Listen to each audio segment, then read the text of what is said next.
अस्सलाम वालेकुम दोस्तों, कैसे हो? उम्मीद करते हैं आप सब खैरियत से होंगे।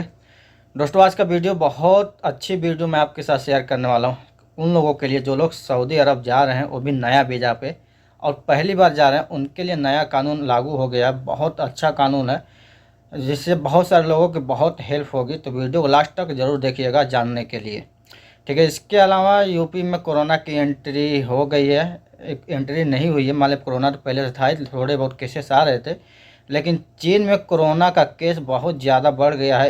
इसको देखते हुए यूपी सरकार ने अलर्ट जारी किया कि जगह जगह चेकिंग किया जाए, एयरपोर्ट पे भी चेकिंग हो, और एयरपोर्ट पे भी हाई अलर्ट कर दिया गया है। कोरोना के जितने भी नियम है सबको पालन करने के लिए कह दिया गया है। तो आप लोग भी बच के रहें, जो लोग भी सऊदी अरब आना चाहते हैं थोड़ा बच के रहें, मास्क का यूज़ हमेशा करें, सैनिटाइज़र को भी हमेशा साथ में रखें ताकि आपको आने में कोई प्रॉब्लम ना हो, कोई दिक्कत ना हो, ठीक है। लेकिन अभी लॉकडाउन जैसे हालात तो नहीं है, लेकिन हो सकते हैं अगर केसेस ज़्यादा बिगड़े केसेस तो हो सकता है कि फिर लॉकडाउन लगने के चांस हो सकते हैं। चलिए फिर वीडियो की शुरुआत करते हैं, लेकिन शुरुआत से पहले आपको के कुछ कमेंटों का जवाब दे देते हैं, उसके बाद से नए कानून के बारे में ज़रूर बताऊंगा।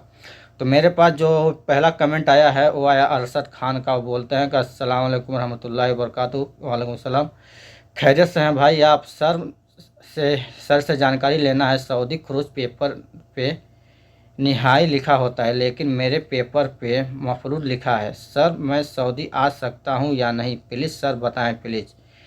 तो भाई आपने बहुत रिक्वेस्ट किया तब मैं इस कमेंट का जवाब दे रहा हूँ आपको। मैं आपको बता देता हूँ, अगर आप खुरूज निहाई आते हैं सऊदी अरब से तो आपके खुरूज जो पेपर होता है उस पर खुरूज निहाई ही लिखा होता है, उसके अलावा कुछ नहीं लिखा हुआ था। लेकिन आप पे बोल रहे हैं कि मेरे पे मफरूज लिखा हुआ है, तो आपसे बढ़िया है, सबसे अच्छा कि आपने मुझे मुझे पूरी जानकारी भी प्रोवाइड नहीं की है, ठीक है ना। इसीलिए मैं ये कमेंट का जवाब मैं अच्छे से नहीं दे पाऊँगा। अगर आपको कमेंट का जवाब चाहिए, इस सवाल का जवाब चाहिए, हमारे व्हाट्सएप पे मैसेज कीजिए, व्हाट्सएप ग्रुप में, वहाँ से मैं एडमिन हूँ उस ग्रुप का, मेरे से डायरेक्ट आप मेरे पे मैसेज कीजिए पर्सनल, मैं आपको इंशाल्लाह इसकी जानकारी दूंगा, ठीक है।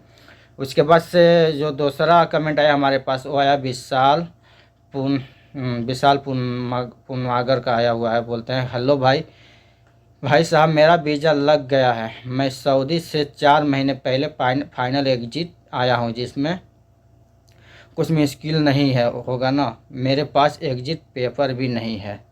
इन भाई का मतलब है कि मैं 4 महीने पहले फाइनल एग्जिट आया था सऊदी अरब से, अभी दोबारा जा रहा हूँ नया वीज़ा पे, तो मुझे कोई मुश्किल तो नहीं होगी क्योंकि मेरे पास फाइनल एग्जिट जो पेपर है वो नहीं है। तो भाई आपको नया वीज़ा पर आने के लिए आपको फाइनल एग्जिट पेपर की ज़रूरत नहीं पड़ेगी। आप बेफिक्र होकर सऊदी अरब जाइए, कोई दिक्कत नहीं है, कोई परेशानी नहीं है, कहीं भी आपको फाइनल एग्जिट पेपर की ज़रूरत नहीं पड़ने वाली, ठीक है भाई। कोई भी दिक्कत होगा डायरेक्ट कमेंट कीजिएगा, इंशाल्लाह उसकी सोल्यूशन करेंगे, लेकिन आपको ज़रूरत नहीं पड़ने वाली। तीसरा कमेंट आया मेरे पास संजय प्रसाद का। बोलते हैं भाई आपकी हेल्प चाहिए, मेरा वीज़ा स्टम्पिंग हो गया लेकिन मैं उसे कैंसिल करना चाहता हूँ, कैसे होगा? कंपनी वाला 6,000 रियाल मांग रहा है, वीज़ा का खर्च कुछ बताएं प्लीज़। भाई वीज़ा का खर्च 6,000 रियाल मांग रहा है, बिल्कुल गलत मांग रहा है।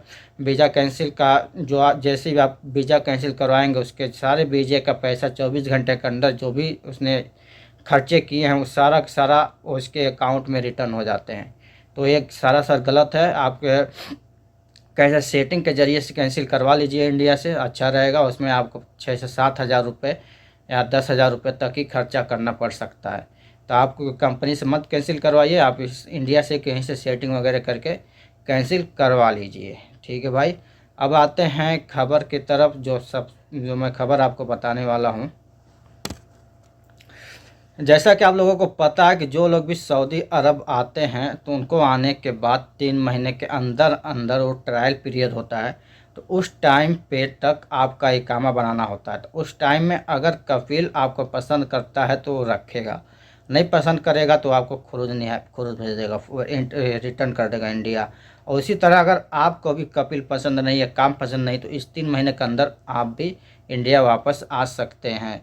लेकिन इसमें से बहुत सारे लोग ऐसे भी होते हैं जिनका कपिल कुछ गलत मिल जाता है, और गलत मिलने के साथ वो ना ही उसको खुरूज नहाई लगाता है, ना ही उसको इकामा बनाता है, और वो वहाँ पे उसको रखे रहता है, परेशान करता है। लेकिन अभी जवजात ने एक ऐलान कर दिया है, जवजात की तरफ से एक ट्वीट आया हुआ है कि अगर जिसका भी इकामा नहीं बना, यानी 3 महीना आए हुए हो गया जिसको भी, और कपिल उसका इकामा नहीं बनाया है, तो वो कहीं भी नकल कफ़ाला ले सकता है किसी दूसरे के पास, लेकिन अगर वो इकामा बना दिया तो नहीं ले पाएंगे। लेकिन ये भी हो सकता है कि अगर खुरूज नहाई भी लगा दिया तो नहीं ले पाएंगे।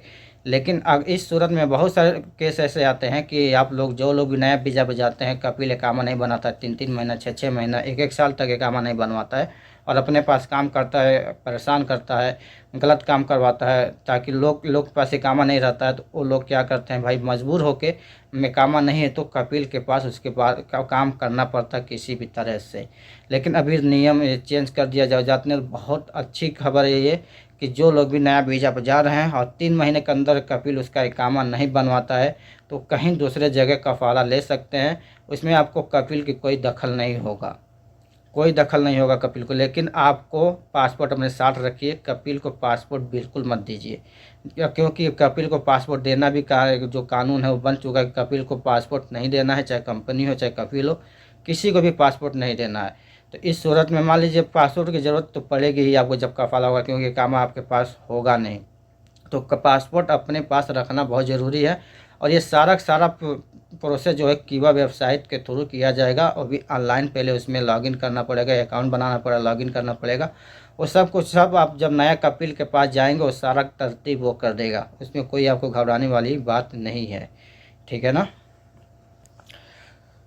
और ज़रा जानकारी चाहिए आपको किसी भी बारे में तो हमारा व्हाट्सएप ग्रुप का लिंक नीचे डिस्क्रिप्शन में है, आप वहाँ से ज्वाइन होकर इसकी जानकारी ले सकते हैं, ठीक है। इसके अलावा जो लोग भी अपने कपिल के पास काम करते हैं और इसमें से मान लीजिए अगर वो कपिल आपका तनख्वाह नहीं दिया, 3 महीना हो गया और नया वीज़ा पे 3 महीना हो गया तनख्वाह नहीं दिया, आप चाहें कुछ में कफ़ाला ले सकते हैं तो ले सकते हैं, तो नहीं ले सकते। अगर इकामा बना दिया तो नहीं ले सकते, अगर इकामा नहीं बनाया है तो ले सकते हैं। अगर 3 महीना तक उसने तनख्वाह नहीं दिया तो इस सूरत में आपको जाना पड़ेगा। जो घरेलू वर्कर हैं उनके लिए, जो कंपनी और मुअस्ससा है वो तो 3 महीना तक तनख्वाह नहीं देगा तो वो जाकर कहीं कफ़ाला ले सकते हैं। लेकिन जो घरेलू वर्कर हैं अभी उनमें नियम लागू तो हुआ है, आया है, लेकिन अभी वो लागू नहीं हुआ है। जैसे ही लागू होगा इंशाल्लाह कोशिश करूँगा आपके साथ ज़रूर शेयर करने की।